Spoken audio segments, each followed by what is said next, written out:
굉장히 일생에 중요한 큰 사건에 이제 휘말리게 되는데 혹시 그 사건 아십니까? 그 사건? 지금 키워드를 우리가 다시 되돌아가 보면은 임진왜란이겠네요.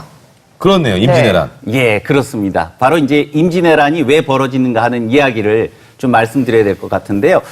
사실 이제 임진왜란은 도요토미 히데요시가 일본의 이제 이 통일이 안 됐던 것을 전체를 다 통일하고 난 다음에 도요토미 히데요시의 꿈이 있었습니다. 그 꿈이 뭐냐면 자기는 일본에 국왕이 있기 때문에 국왕이 될 수 없고 명나라를 쳐서 명나라의 황제가 되겠다는 게 도요토미 히데요시의 꿈이었거든요. 그래서 이제 명나라를 치기 위해서 조선에 가서 이 명나라로 가는 길을 빌려달라, 열어달라 이렇게 요청을 했었습니다. 근데 이제 조선이 당연히 그 요구를 들어줄 리가 없죠. 예, 그래서 이제 이 조선은 사실 확인을 하기 위해서 당시 이제 서인의 대표격으로 황윤길, 동인의 대표격이었던 김성일을 일본에 보내게 되는데요. 황윤길은 이제 도요토미가 조선을 이제 침략할 거다 이렇게 주장을 하는데 네. 김성일은 도요토미의 관상을 보니까 침략하지 않을 것 같다 이렇게 얘기를 합니다. 근데 결국은 이제 이 집권 세력은 김성일의 주장을 따르게 되는 거죠. 이 조선이 원래 전쟁 대비를 안 했던 건 아닙니다. 근데 이거를 제대로 할 수 없었던 가장 중요한 이유는 조선의 재정이 사실은 바닥이었고요. 그러니까 군비를 준비할 여유가 없었고 결국은 이제 전라자수사였던 이수신만이 제대로 된 전비를 갖추고 준비하고 있었는데 1992년 음력 4월 13일에 드디어 도요토미 히데요시가 10만의 병력을 이끌고 조선을 침략하게 됩니다. 그리고 이때 선조가 백성들을 버리고 의주로 도망가잖아요. 네, 이때 임진왜란 당시 성조가 의주까지 갔을 때 모시고 간 어이가 2명인데 그 중에 한 명이 바로 허준입니다. 예, 그때 선조를 이제 의주까지 쭉 모시고 갔던 신하들이 혹시 두 분께서는 몇 명 정도였을 거라고 생각을 하시나요? 질문을 많이 해주시는데. 아니, 왕을 보필하니까 뭐 많이 데려갔겠죠. 근데 저는 도망가니까 오히려 최소 인원으로 움직였을 것 같아요. 그럴까요? 왠지 좀 그렇게 꾸릴 여유는 없었을 것 같은데 몇 명인가요? 예, 사실은 이제 기록에 남아 있는 거로는 86명입니다. 물론 이제 실제는 이거보다 더 많이 갔겠죠. 이 86명은 뭐냐 하면 이 임진왜란 당시에 의주까지 자신을 보필한다는 그 이유로 나중에 호송공신이라고 하는 공신에 책봉된 사람들의 명단입니다. 86명이고요. 그래서 호송공신 교서라고 하는 걸 수여하는데 이 중에 3등 공신 속에 허준의 이름이 나오고 있습니다. 사실 근데 그 한양으로 돌아오게 되잖아요, 중간에. 네. 그래서 선조는 1596년 전쟁 중간입니다.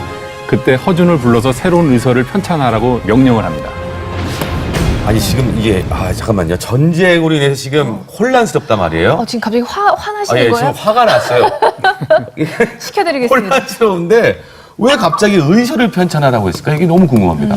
이 아마 선조가 피난 도중에 본 광경들이 굉장히 끔찍했겠죠. 굶어 죽는 사람도 너무 많고 전쟁으로 죽은 사상자들, 그다음에 기와 병 이런 것들이 너무 많아서 백성들이 곳곳에 시신이 즐비했습니다. 그래서 백성을 위한 새로운 의서가 필요했다는 것이 동의보감 앞문에 선조의 말에 있고요. 전쟁에서 회복하기 위해서 굶어 죽는 것을 빨리 막아야 했고 또 민간 약초들을 그래서 더 연구하라고 명했죠. 그리고 선조가 어릴 때부터 굉장히 병약했기 때문에 의서 편찬이라든지 의학에도 굉장히 관심이 많았었습니다. 그러면 이때 이제 동의보감을 쓰기 시작하는 겁니까?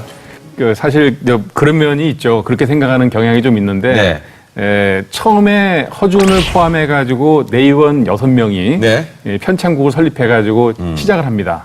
그러니까 되게 허준이 이제 혼자서 그걸 썼다고 사람들이 생각하잖아요. 그건 오해인 것 같아요. 그건 아니에요. 그건 아니고 처음에는 내의원에 있는 여러 사람이 시작을 해가지고 열심히 정리를 했습니다. 그러니까 목차를 만들고 뭐 전체 얼개를 만들었겠죠.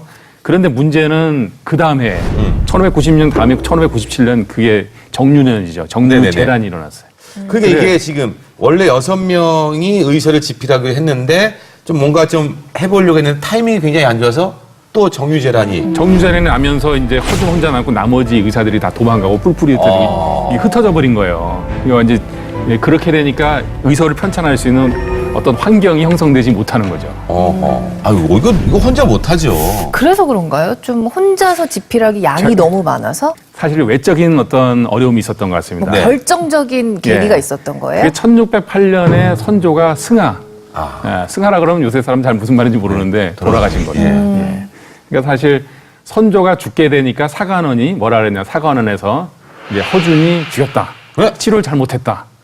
예, 그리고 허준이라는 사람은 뭐 이제 광해군일기 같은 데 보면 원래 의용하고 범람한 사람이고, 이제 많은 사람의 말을 듣지 않는다. 뭐 약을 이제 함부로 쓴다. 뭐 이런 아주 험담을 해가면서 네. 허준을 이제 벌을 해야 된다.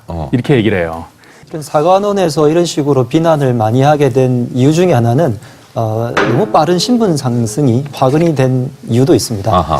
선조와 광해군의 병을 고칠 때마다 신분이 상승해서 아까 정삼품까지가 오를 수 있는 한계라고 했는데 나중에 양반으로 신분 세탁까지 해주면서 정일품까지 주려고 했으니까요. 네네네.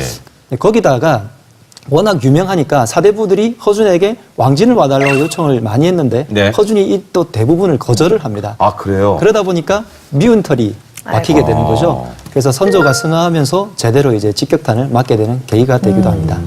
그러니까 실현 받은 사람들이 원래 더 성공하는 확률이 높다 그러더라고요. 허준도 마찬가지인 거예요. 이게 이제 전화위복이 된 거죠.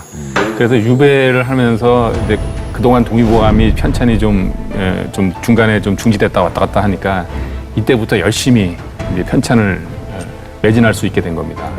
그래서 이게 이제 광해군도 이제 유배를 중간에 이제 중지시키고 이제 돌아와라. 어느 정도 완성이 된 것 같으니까 이제 그렇게 했겠죠. 근데 이게 어떻게 보면 선조의 명을 끝까지 지키기 위해서 노력했다.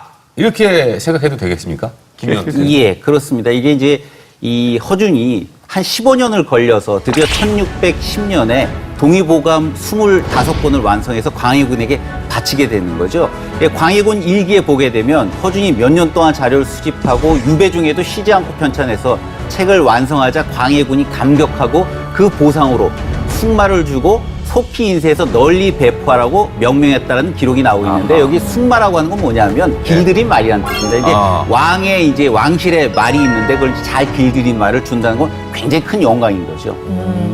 우리 김남일 교수님께서 말씀을 해주셨는데 시련을 당할수록 성공할 가능성이 크다 그러잖아요. 맞아요. 정말 그 시련받은 그 15년 동안의 그 세월이 딱 보상받는 그런 순간이었던 것 같아요.